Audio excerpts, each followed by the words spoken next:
I guess around 12 to 13 years back, I picked up the camera and started clicking, and street was something which I was most attracted to because there were lots of subject around me to click, and that's what I wanted at that time because I wasn't doing anything specifically in photography. It was just for fun, and street was something where I could find anything happening which I wanted to capture. So that is the reason why I love street photography. And in all these years, whenever I feel low or don't know what to do, and I take my camera, go out, start clicking pictures around me, and when I see those photos, I'm like, wow, I wasn't expecting this, and that cheers me up. And I feel that is what street photography does. You least expect them, but when you get it, you're surprised. And in all these years, I have some tips or hacks for you guys to practice street photography more efficiently and to capture the right moment at the right time.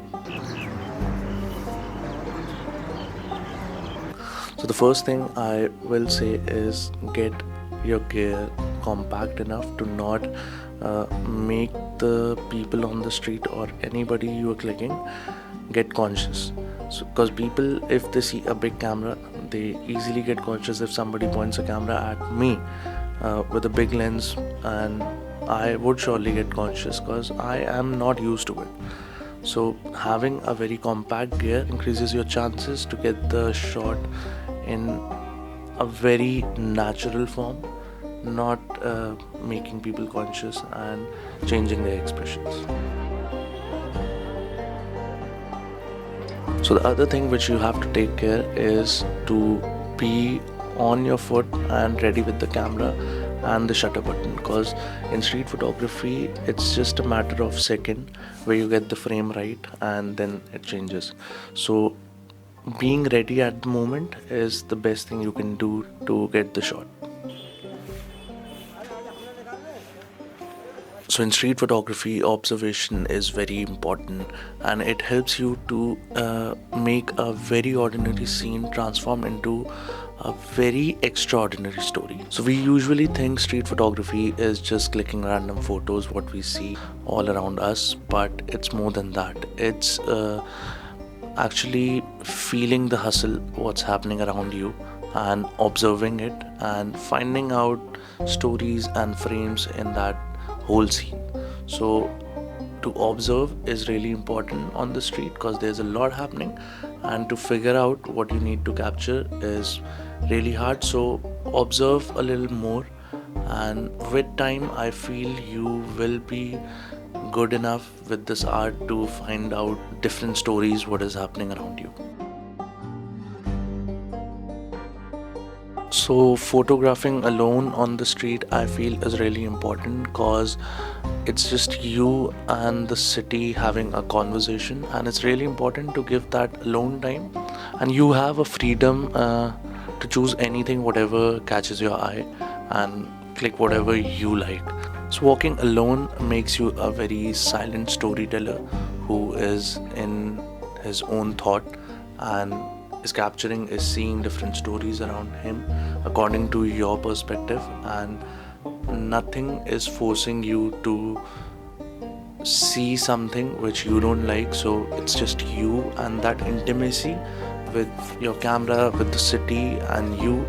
So when these all combine, there's a different art created in that moment. So I feel walking alone is the best way to go because you explore a lot when you are with your own self. Going through your photos is really important because it's a visual diary. Whatever stories you have captured the whole day or whatever time you were on the street, you can see those stories in those photos. And it's not just about selecting the best pictures out of all, but it's a way to improve what better can be done the next time you are on the street. Many times it has been like that. I don't know when I clicked a picture, but when I have come to my house and seen those photos, there's a whole different story to it, I would have not figured out what was happening at the moment, but when I see and I observe those photos, there's a whole different story to it.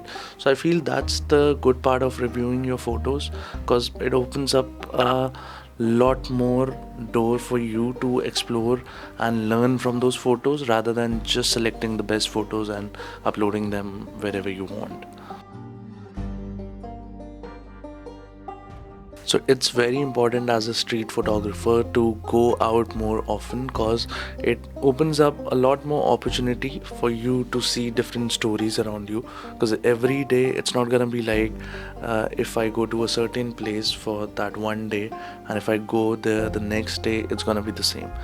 There are different stories happening every day, and there's a lot more diversity on the street which we don't know. But as soon as we step out from our house and step out from that comfort zone we are in, there's a lot more to explore. And street photography with it, there are like infinite stories in front of you which you can capture. So I feel as soon as you get time and you have a camera with you, step out, explore, and find out what's happening around you, because there's every time you go out, there's something new to see. So that's all for this video. I hope you liked the video and liked the tips. But if you have something to tell me, the comment section is open. Write down whatever tips you have that could help me in my journey of street photography. But I feel street photography is something where we learn something new every day. And till date, when I go on the street, I find out something new about me, or something new about the street, or how I should shoot. I find out new tricks. So there's a whole lot learning in this form of art. So for this video, that's all. See you in the next one.